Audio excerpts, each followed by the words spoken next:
Hello everyone and welcome to today's session, What is behavior and how will it impact security, cybersecurity. I am Seema Singh and I will be your host for the day.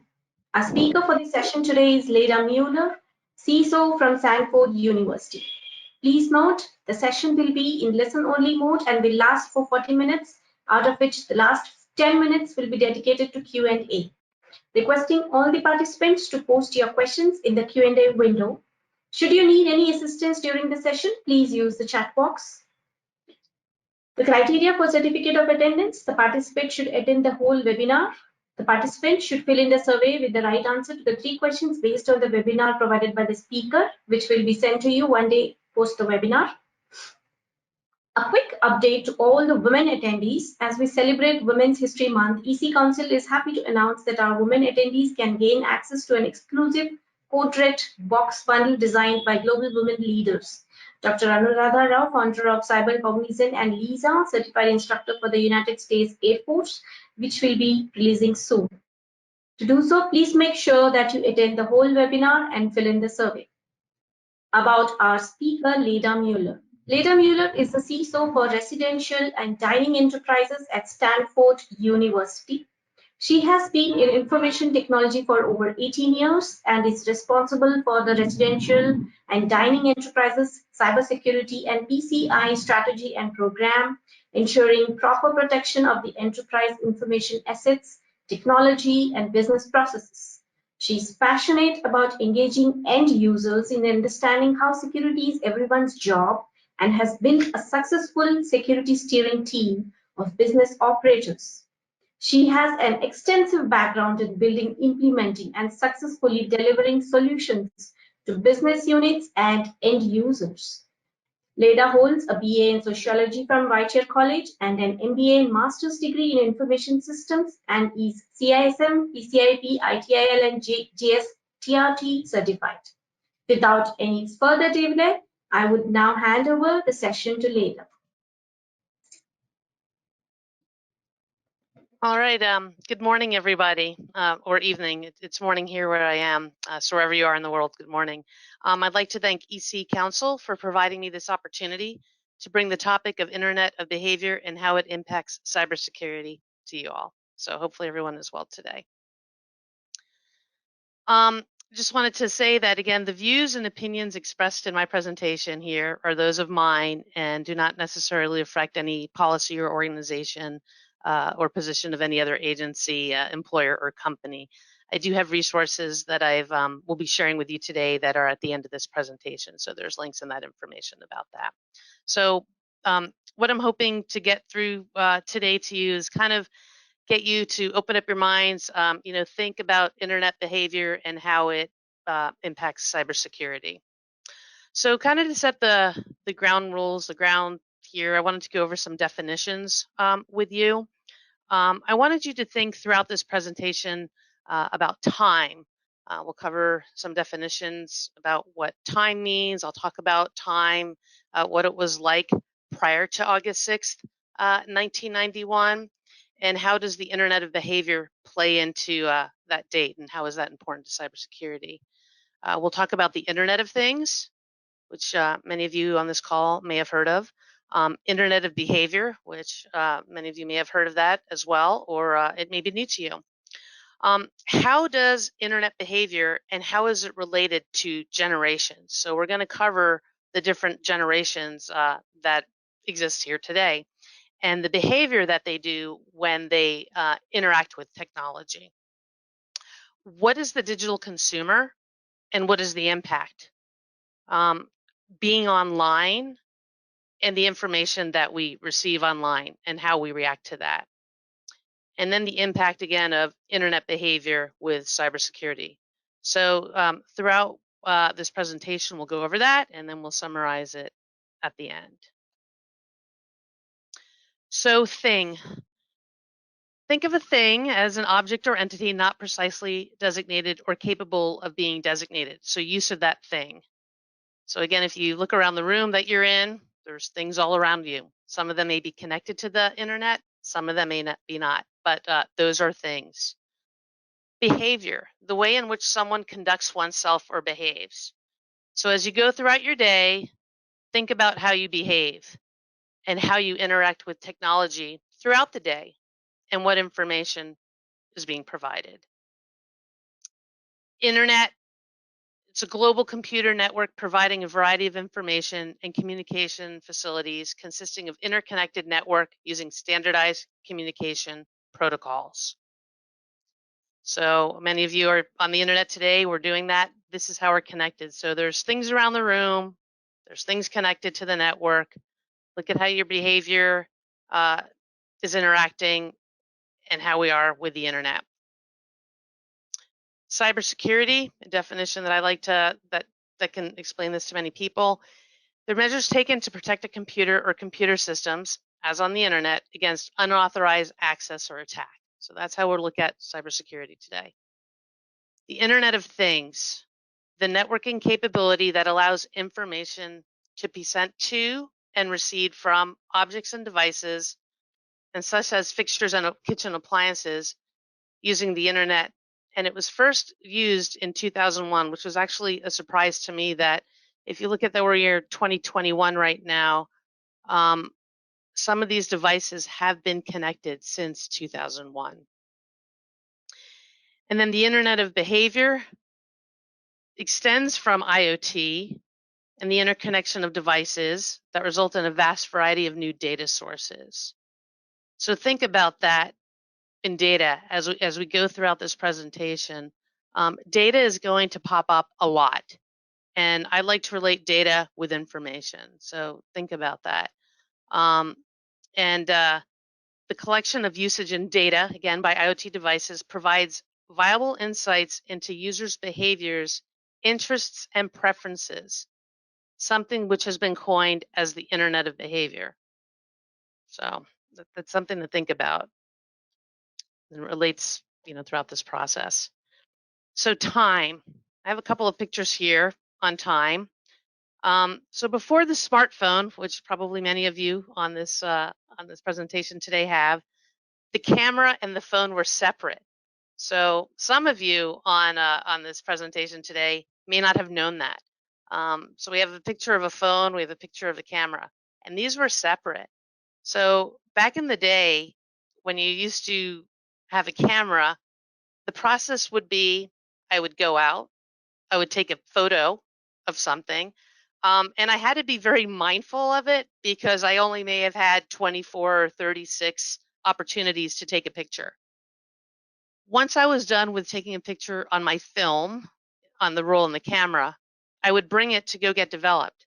And if I was one of the lucky ones, I could possibly get my photos back within 24 hours. Sometimes it would take a couple of weeks. Same thing with a phone call.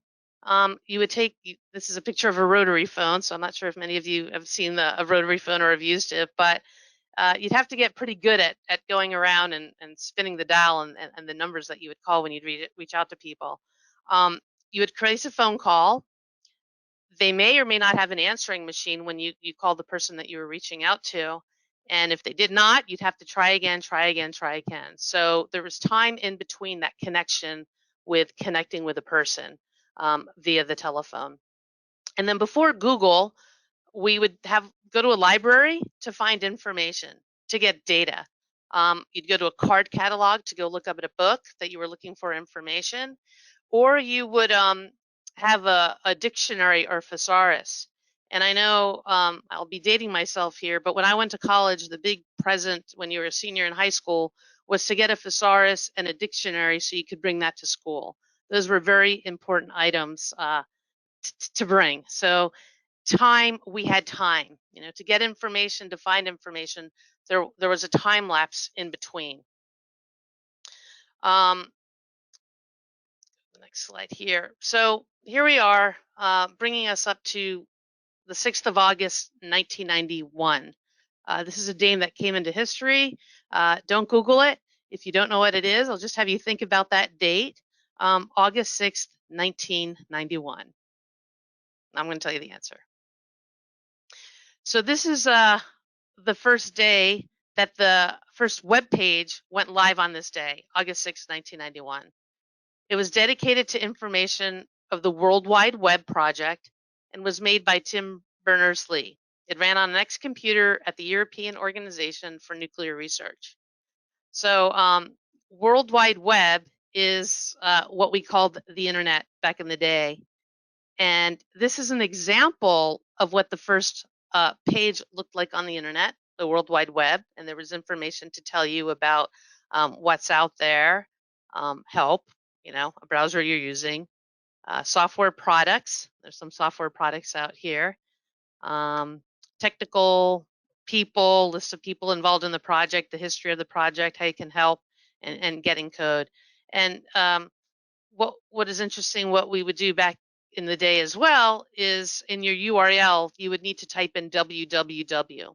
Now when you're searching for information, you just need to type in, into Google, just type in a word, find something, and it's there. And not all web pages, as I see, don't have www in the front, but that was what you'd have to do, the www, which was interesting times. So now we'll bring us to, did I skip a slide here? Oh, sorry, here we go. Okay, so now at the Internet of Things, we gave a definition of thing, had you look around the room, kind of look at what's out there that you have. I know right now the Internet of Things, I have a couple of items in the room that I am right now. They're physically connected objects that gather information and data over the internet. What the Internet of Behavior does is make sense of this data and attach it to specific human behaviors, such as purchasing or following a specific brand online. The Internet is, think of it as an amalgamation of technology, data, analytics, and behavioral science. It is essentially trying to make sense of human behavior through data mining. And we talked about data before and putting that all together. Devices related to location, facial recognition, and can more easily essentially act as guides to mapping to customer behavior. So as the slide states, and I think what this brings out, and when I think about the Internet of Things and how it relates to the Internet of Behavior, technology, data analytics, and behavioral science. And I'll start thinking about that with cybersecurity. So this is kind of where that relationship starts happening with my behavior. I'm using Internet of Things, the data that I'm sharing, how I'm behaving, being connected to the internet, and cybersecurity. So Brendan O'Brien stated, if you think that the internet has changed your life, think again. The Internet of Things is about to change it all over again. So as each day goes by, there's more IoT devices that are used in everyday operations and functions, if you think about it. IoT devices that you have may have been purchased to related to what you're doing or what you behave. So for an example, I'll tell a story about going into this pandemic. My mom has she's an elder mom. She's in the silent generation, actually, which we'll cover shortly. She used to have a house cleaner come in and clean her house. Well, when we got into this pandemic, she didn't have that cleaner anymore that was coming and helping her out. So we ended up getting her one of those robotic vacuums. And that robotic vacuum is an IoT. It's connected to the internet. And it asked my mom some information about herself. It was able to map out her house. It's gathered that information about her, about where she lives, about her mapping. So now and looking at my mom every week now, she has it set up to vacuum every week. She texts me and's like, the vacuum cleaner did great. She's very excited about it. It's become part of her life, and it does affect her behavior with what she's doing. So there's an example of how her behavior has changed, and somebody in the silent generation of using an IoT. Other IoT devices, printers, other objects when you look around your room of IoT devices. And again, think about cybersecurity and think about in their supply chain of development. So this robotic cleaner, what security have they been put in place where are they hosting that data, and how is it being managed and secure? So this is where it gets into that third party, even sometimes fourth party vendors of getting your data and how you interact in your everyday life. So Internet of Behavior consists of multiple approaches to capture, analyze, understand, and respond to all kinds of digital representations of behavior.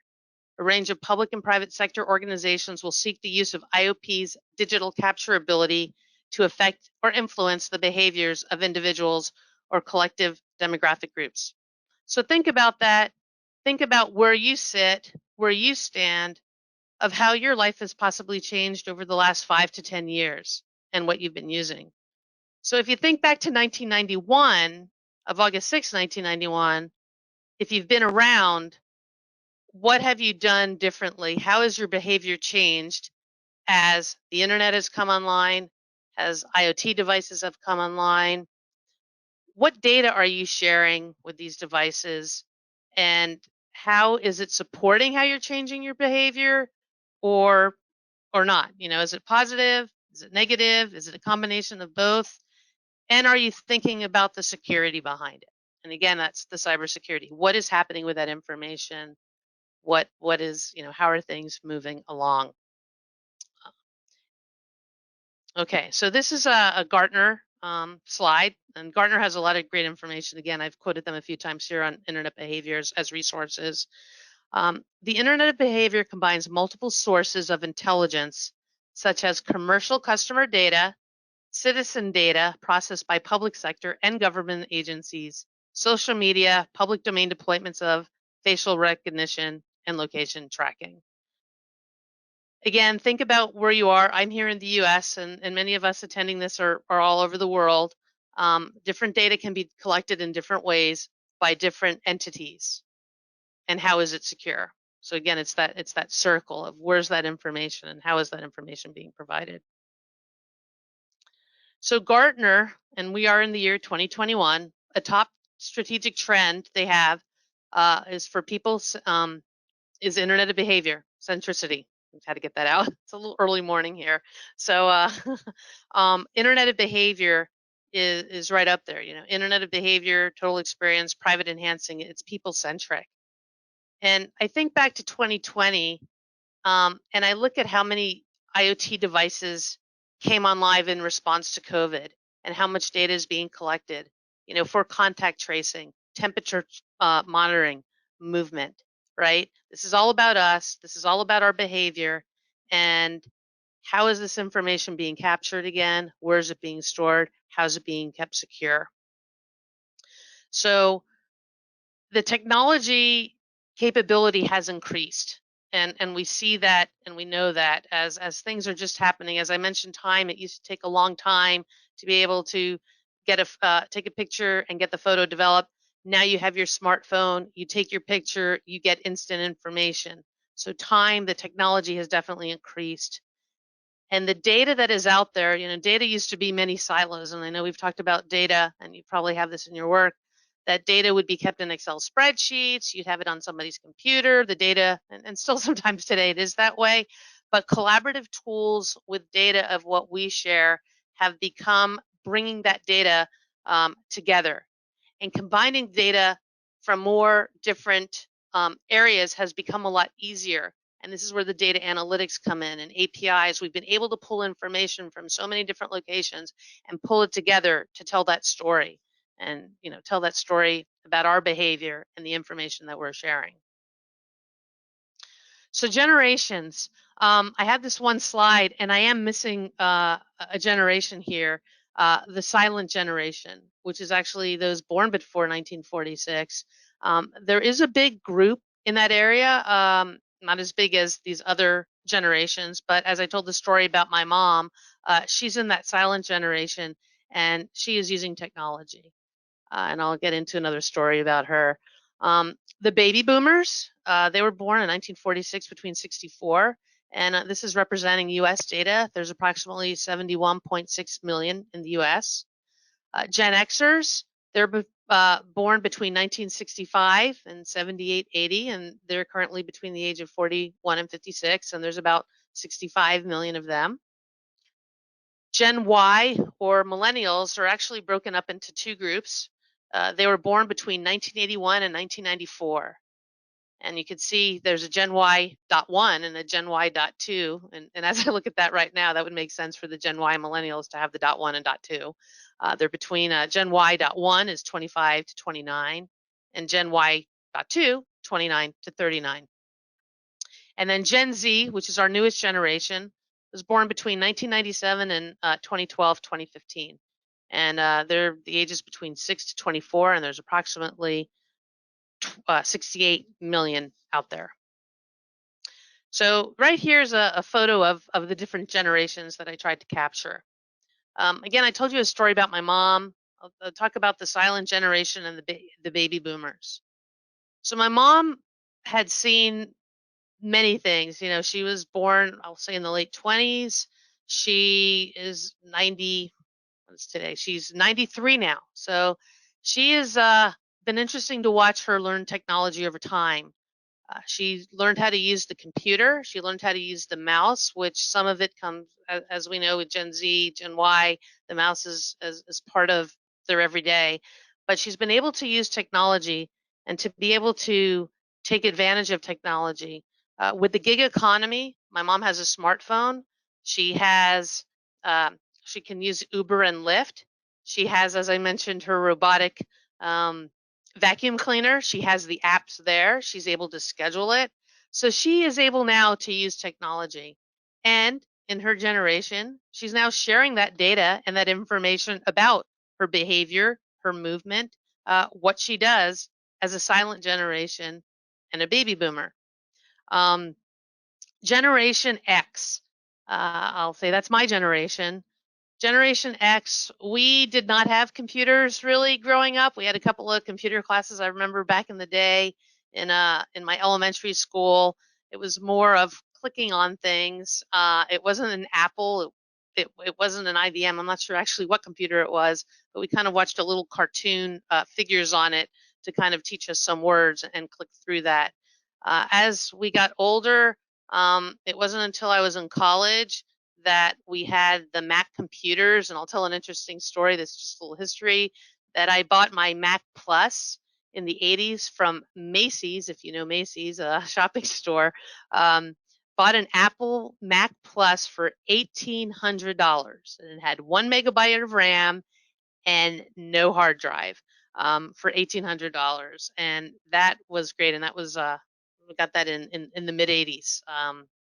That computer. So this is kind of how Gen Xers had our computers during the time. Computers were just coming up during college. Programming languages were COBOL and Pascal. So that's kind of what's happening with the Gen X. But what I will say that the Gen Xers did, if you look at a lot of the companies now, a lot of the software and technology companies were founded by a lot of Gen Xers. So technology was something that we kind of grew into, learned, and adapted along the way. The millennials definitely have grown up with technology. It's second nature to them.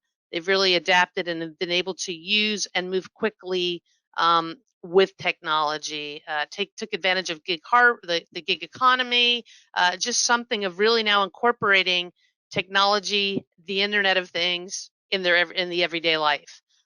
So again, thinking about what we discussed earlier, the data, information technology, and behavior. And then Gen Z, our newest generation, they have been born with technology. I have 2 kids. I coached a soccer team, and they were Gen Zers.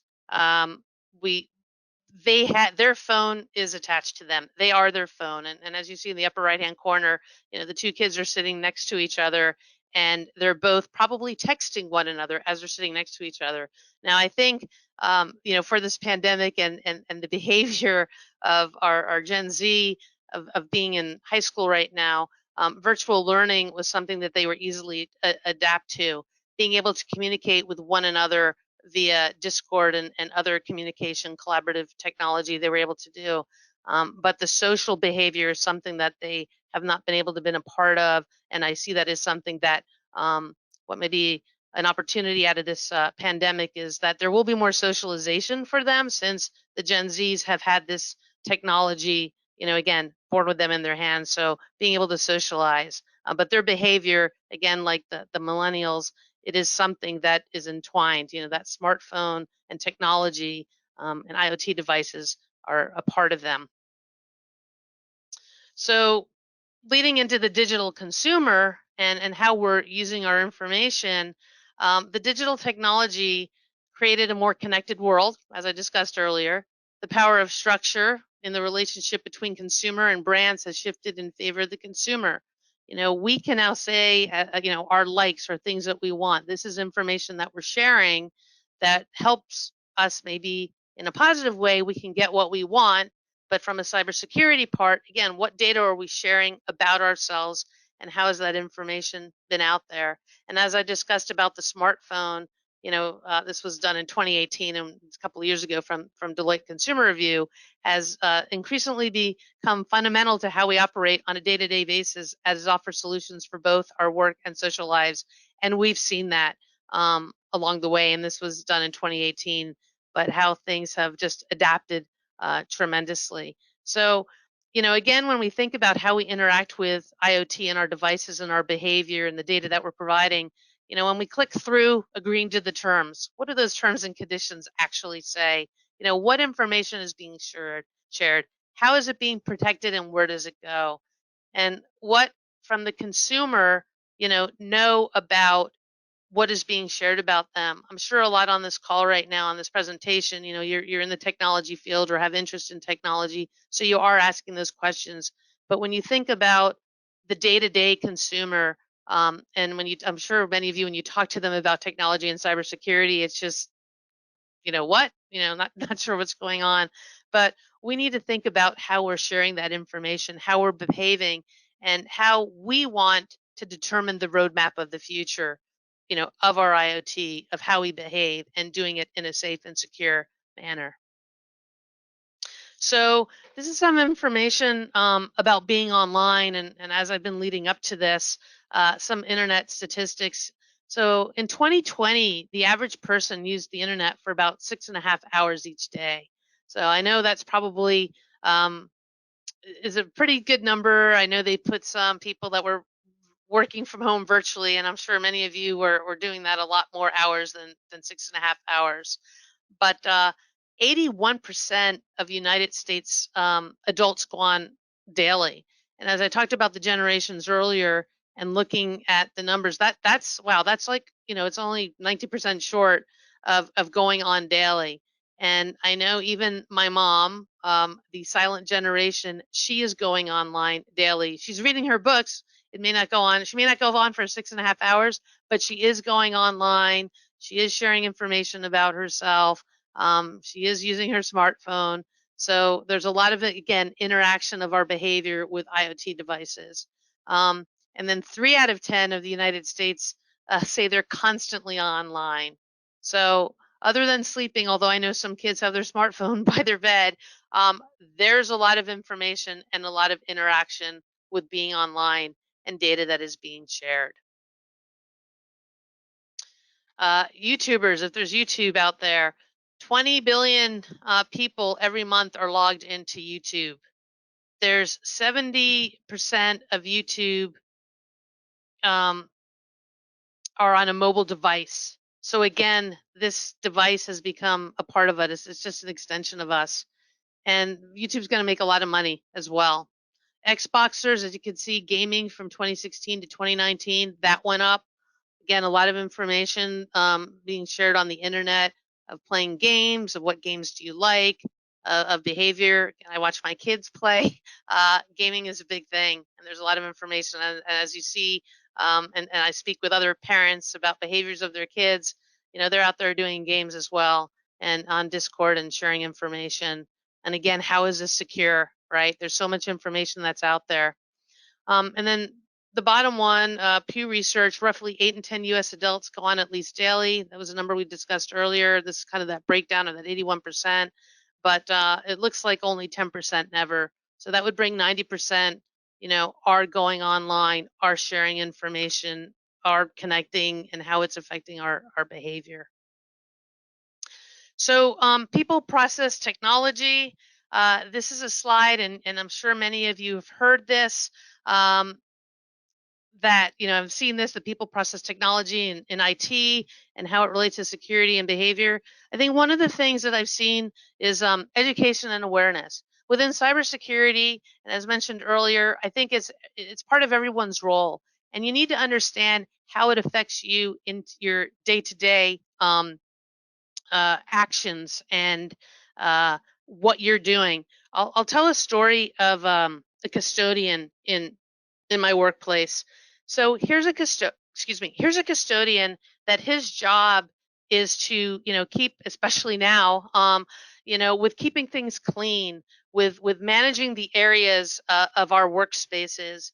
And we had a cybersecurity awareness fair, and he went around and was looking about malware, and looking at the different booths that we had to talk about ransomware, and just staying safe online, and how your behavior interacts with technology. And he was like, well, how does this affect me? Because I'm out there cleaning. He does have a smart device that will give him work orders of where he needs to go do his work. But other than that, that's how he feels, how he deals with technology. So I asked him what he enjoys to do. Like, what does he do on the weekends? Well, he likes to build cars. And I asked him, I said, well, what if you got an email that said, hey, if you, click on this link and you can get a carburetor for, 5 cents, which I think would be cheap for a carburetor, but in the next 20 minutes, would you do it? And here's a guy, his behavior, he likes to work on cars, that's his thing. And he would get this email that said, 5 cents, click on this link. So he thought about it, right? And that's where could that information of himself be provided out there? And so that was something of him relating it back. So I said, well, when you're at work, you need to think about those emails. You think about the emails for custodial equipment, or something that they would try to want to get information from you. And so, again, malware, kind of off the subject a little, but just the malware, cybersecurity, his behavior. So that's kind of thinking about the roles within your organization, and think about how to educate them and make them aware of their behavior. So understand the roles within your organization and how they interact with technology. So that's the people, that's the technology. What are they doing? And then, do they understand the type of access they have to systems and what data that they share? And that early on we spoke about data. Data is so important. Data is out there. The information is being shared. And as we said, it's a lot easier to combine it now, and on data analytics. And so it's important for them to understand what data are they interacting with it, and how is it important to your unit and organization. So again, it's on the behavior of a day-to-day. What does somebody do? What are they doing? And how are they moving forward to be able to support them in their day-to-day without hindering them with cybersecurity. A system administrator, this is one other role I did want to address. So we have system admins that are managing our systems and keeping us safe. They're patching our servers. That's what they do. What I think is helpful with behaviors of system administrators, having them learn the organization and the business they support, because that system administrator may be supporting a medical facility, where information and data needs to help the medical facility, the doctors, the nurses that they're helping. So why it is important for them to patch their server. So it is important to educate everybody and every role across the board of how their behavior affects and interacts with cybersecurity and technology. Time here. So here we go. Internet of behavior and cybersecurity. So the Internet of behavior extends from IoT, the interconnection of devices that result in a vast variety of new data sources. The collection of usage and data by the IoT devices provides valuable insights into users' behavior, interests, and preferences, something which has been coined the Internet of Behavior. So, and then cybersecurity, measures taken to protect a computer system, as on the Internet, against unauthorized access or attack. We talked about that earlier. This is kind of where they're meeting each other.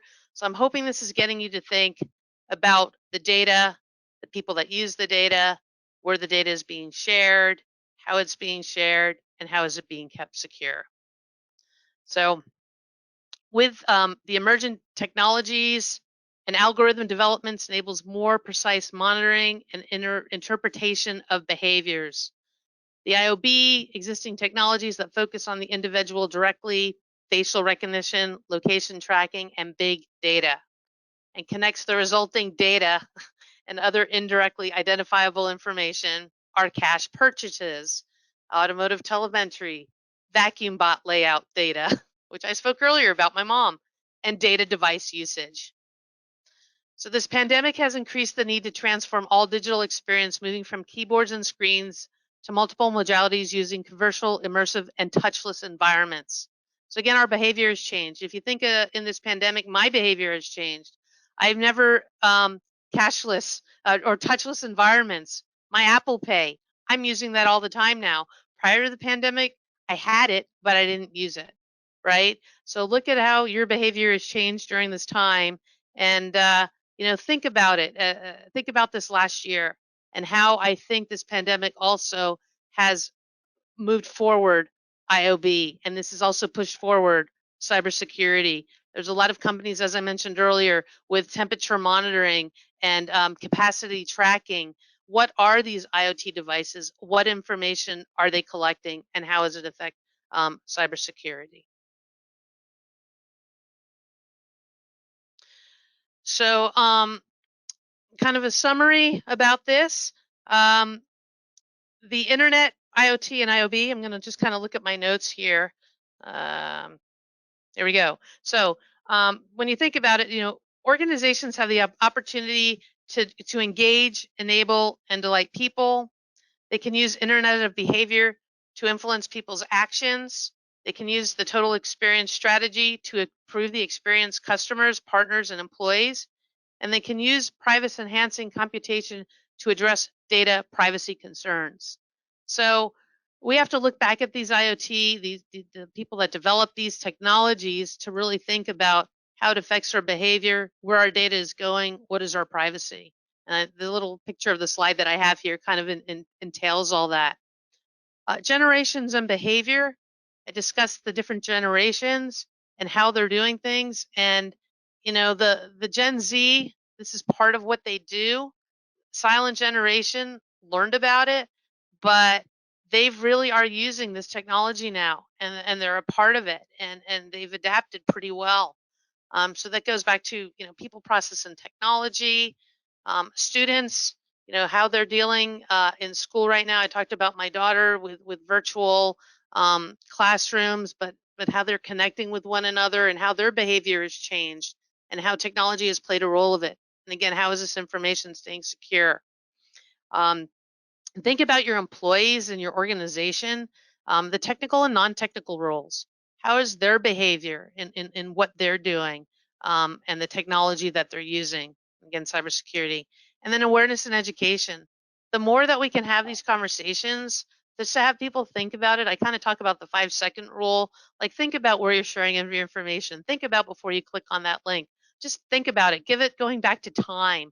Just maybe give yourself a little bit more time with Google, with all this of getting quick instantaneously, getting this information that you have on your phone.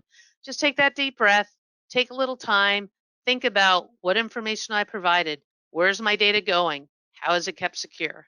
So if you can share that information, that would be great with people that you know. And hopefully that's something that will instill in these organizations that are developing these IoT devices and thinking about this instead of getting product to market. And let's see if there's anything else to sum it up. I think just looking at the time here, I think that's it. So to sum up, go to the next slide. So these are my resources that we'll share here, and they'll be on the slide. And then I'll say thank you. So again, thank you for attending this presentation. I hope it made some sense. I hope it opened up your minds to kind of think about how you act, how you interact, the IoT devices that you're using, the IoT devices that you're thinking of using, and how are they managing cybersecurity and our data when you are using these IoT devices and subscribing to these vendors and purchasing. Remember, us as a digital consumer, we can set the bar, right? We can set the bar of what we expect from these vendors and what we want. So, so thank you. Appreciate your time today. Thank you very much, Leda, for such an insightful and informative session. And I hope you all enjoyed this amazing presentation by Leda. I hope it was worth your time. So before we begin our question and answer session, a quick reminder to all our women attendees today, don't forget to fill out the survey after this session to gain access to an exclusive CodeRed box bundle designed by global women leaders. Dr. Anuradha Rao, founder of Cyber Cognizant, and Lisa, certified instructor for the United States Air Force, which will be releasing soon. This is our gift to you as we celebrate Women's History Month. EC Council University President Scholarship for Women in Cybersecurity. To further our efforts to empower women, we proudly announce a dedicated women-oriented program, assist new and current women undergraduates and graduates with tuition assistance worth $2,500 to reach their future endeavors. If you're interested to learn more about our programs, kindly take part in the poll that's going to be conducted now. Should we start with the question and answers session later? We have quite a number of questions here with us. Sure. I'm trying. I'm trying to. Do you have the question? You see the questions, but I need to. I'll read out the questions to you. Probably. Yeah. Okay. Now the first question we have is, which IoT devices pose the biggest risk to our data? So the ones I would say pose the biggest risk to the data is look at the companies that you're dealing with of IoT. I know there's locks that are IoT devices. I would look at the vendor. I would look at the vendor and look at their privacy and what type of operating systems they're using. Are they being supported? Are they being patched? So there's a lot of IoT devices that are on the internet that are connecting to the internet now. And I would look at what technology they're running on. Are they running on a Windows XP device that you can't patch anymore? Or are they running on a Windows 10 that can get patches? So that is where I would look at, what is the vendor supplying and what technology are they using behind it? Thank you so much. Answer. Yep. Yeah, thank you so much. Another question we have is, can government agencies sell, use citizen data without us knowing, giving consent? Are they already doing it without us knowing it? Government agencies, I'd refer you back to your government. That's a good question. We have GDPR, we have CCPA, we have the different policies in place. But that would be something, again, those agreements and terms and what information you're sharing and where at the government. I know, especially with this pandemic, an example of the different websites that are coming up in our area, we're giving information about if you got a vaccine or not, and it's going into a government database. Now, when I look at numbers, I was looking at this morning. There's Tableau reporting analytics is showing in how many different counties people are, how many have been vaccinated. I don't think they're sharing information about you, but they're sharing information as what is happening in your organization. So I would look into your local government. Roles are different all over the world. So I would take a look into that and really dig deep into when you look at the websites, into the privacy. I read the privacy, security. They have it usually at the very bottom in a little link and URL. Read about that and ask those questions. Thank you so much, Leda. Another question we have is how we can reduce our exposure of information to internet while doing various type of activities. What are the basic and advanced steps that needs to be taken to share minimum data and maximize the output from the technology? On that one, that's a good question. Again, it's looking at what is needed to do what you're able to do, right? It's those terms and conditions to be able to get what you need without sharing the information and the data that you have. I know on some of these technologies you have to accept to be able to get more out of the technology, right? To be able to get more information. It's like if you share this, you'll be able to get that. If you don't share that, you're not going to be able to get that. So I think it's based on vendor and information that you share with them on how you're able to use the technology to its fullest. But again, I would say it goes back to, and this goes to the cybersecurity, how are they managing that information? What is their process? I would do an assessment on that organization that you want to deal with, be it if it's you as a consumer, as a person, or you as a company, right? Do those assessments, understand how they're managing your information and what you provide. Thanks. Thank you, Rita. Thank you. Another question we have is, being online implies sharing personal information with or without the user's knowledge. What proportion of that shared information have you found that defines elements of behavior considered dangerous? Hmm. I guess I would put the question back, about considering data and about PII data and what can somebody build about you. We have LinkedIn where there's a lot of information that people provide and you can share that information about you. It all depends on first of all, I would say you need to know what information you're putting out about yourself. What information am I sharing? And be aware and mindful about that information and know where that's at, right? I mean, one of the things that the supermarket, I'll give the supermarket cards, right? Now I guess you have mobile devices that give you the credit because you want to get that discount when you go shopping at the supermarket and get those deals.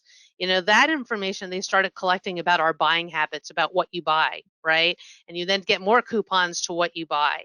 So be aware of what information you're sharing and how that can affect you. And be mindful where you're putting it. And when you sign up for these things, right? I would go back and look at the information, things you've subscribed to, things that you've bought, and what information you've shared. Like the one of the going back to like third party vendors, I won't name the company, but a doorbell with a camera on it, right? They were trying to bring product to market so quick. You're sharing information about yourself, and that was hacked. And some of you may have seen it about the hacker, talking to the little girl in her room, because they have cameras that you can have inside your house as well. And that was hacked because they were bringing product to market. So it's really understanding the life cycle of a product being built, the security life cycle that they're putting into it, and what data are they capturing about you. So I would do your homework when you're looking at products to see how long has this company been in business? Has there been any issues with this company? Have they been hacked before? And to do your homework to see where you're sharing your information. Thank you so Thank you. much, Leda. The next question we have is, great session. Should legislation be used to help people to gather and control their data? Did you say should registration? Legislation. Oh, legislation. Yes. Yeah, this is it's interesting because as I mentioned, August 6, 1991, the internet came on. That wasn't that many years ago, and look as we've evolved over time. The internet was known as the Wild Wild West, right? Maybe that was what WWW stood for instead of World Wide Web, Wild Wild West. But the controls that are in place, legislation, I think it depends what country you're in and how things are and the culture. Here in the U.S., as you've probably seen over this last year, a lot of people, the free doing different things. The best thing to do is take care of yourself and educate and aware others, and know where your information is at, know where you're putting it, know what companies and organizations are collecting what about you, and be aware. And I think that's what I could say. Legislation, I think it's based on the country and how things are done within culturally within that organization. But the grassroots effort of starting within, of being able to share and control your information of what you need is very important. Thank you so much, Leda. The next question we have is, how will AI AI, artificial intelligence, and its future impact cybersecurity. Will AI play a role in developing security? Yeah, I mean, AI and machine learning, it's out there. There's a lot of cybersecurity companies that are using it. Um, I think there's always that check and balance with AI as well, and just like everything else, that we need to have the code control in place of those organizations that are using it for us to understand it, of how they're using it. And the ones that are using it as a company need to know how they're using it as well. So if they have AI, AI learns where it sees a photograph of a fish, let's say, and over time, because of how it's learned, you may show another photograph, and because in the pixel it's got the fish, but it's a picture of a dog, and it'll say it's a fish. So it's just as technology continues to develop and increases, I think it keeps getting and improves over time, but we also understand how it affects us as a person and how our behavior and how we interact with it, and the information we share. So it's always going back to those basics of people, process, technology, understanding your behavior, understanding your data, and being aware. Thank you, Leda. We will take one last question. This attendee has two questions. The first question he asks is, how does IoT contribute in IOB? I mean, is it just related to IoT devices or even the apps that we use in our daily life? So what I understand is by app usage via data analytics and AI, the big players out there capture information about user patterns. Does this pattern come under IOB? The pattern of our actions, I'm trying to get that last part of the question. Does this pattern come under IOB? The pattern of AI. So I guess my question back, using, for instance, like facial recognition of how we're moving throughout the day. That I'm a little confused with the question right here at the end. Okay, I'll read it out again. How does IoT contribute in IOB? I mean, is it just related to IoT devices or even the apps that we use in our daily life? So what I understand is by app usage via data analytics and AI, the big players out there capture information about user patterns. Does this pattern come under IOB? Yeah, I would say yes. I mean, I'll give an example with IoT and IOB. So let's just say building access, right? It is on when you're going into a door. Some of these building access is an IoT. They're an Internet of Thing because they're connected to the internet. They're connected to the network.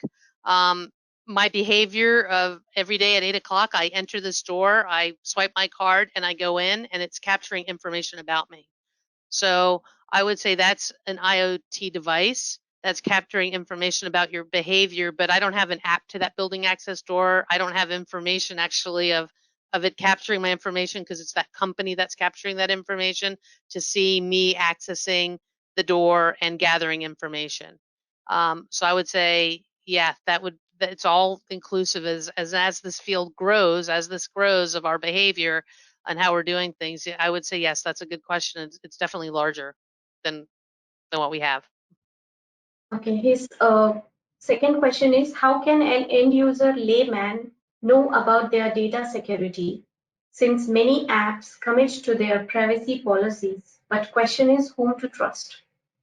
I think that's $1 million question. Um, right. Many day-to-day users, they buy these things, they get these apps, and they're not thinking about the cybersecurity. And I think us as cybersecurity practitioners need to help spread the word to them, right? To our friends that are not in it.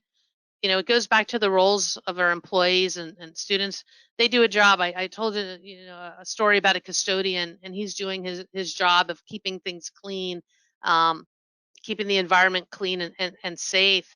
And it's our job, like that story about clicking on emails of malware, is helping educate them to let them know what is out there.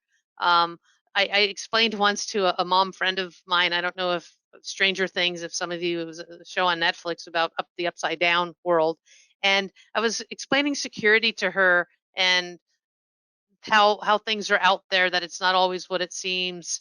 And she I kind of explained it in this using Stranger Things as an analogy, like there's our world and there's the upside down world, and she got it that way. So I would say help educate your friends, the employees, think about their role and what they do and how you can help educate them so they can start thinking about how they're behaving in the information that they're sharing.